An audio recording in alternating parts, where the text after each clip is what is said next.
Situation 3। Ranger के घर के बाहर एम्बुलेंस रुकती है।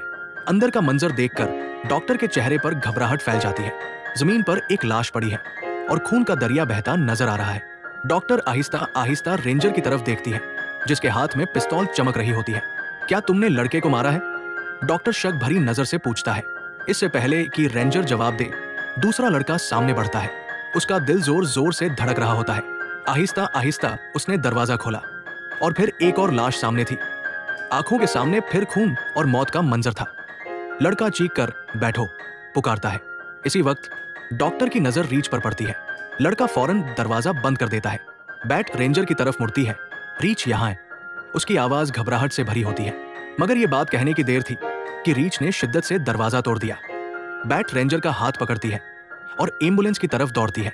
पीछे रीच टॉम पर हमला कर रहा होता है। टॉम जल्दी से एक खजर उठाने की कोशिश करता है, मगर रीच इतना तेज था कि टॉम का हाथ भी उस तक नहीं पहुंच सका। लेकिन इसी वक्त रीच का ध्यान एक बैग की तरफ चला जाता है। ये एक मौका था। टॉम फौरन वहां से भागता है, मगर रीच भी एम्बुलेंस के पीछे दौड़ने लगता है। एम्बुलेंस के अंदर सिर्फ चीखें गूंज रही थी और देखते ही देखते रीच एम्बुलेंस के अंदर घुस जाता है। रेंजर को उसने जोर से बाहर फेंक दिया। अब सिर्फ टॉम बचा था, मगर रीच की रात अभी खत्म नहीं हुई थी। एक ही पल में टॉम पर हमला होता है। खून के छींटे चारों तरफ उड़ते हैं और टॉम भी मर जाता है। एम्बुलेंस दरख्त से टकरा जाती है और बैट की भी मौत हो जाती है। जंगल फिर से खामोशी में डूब जाता है।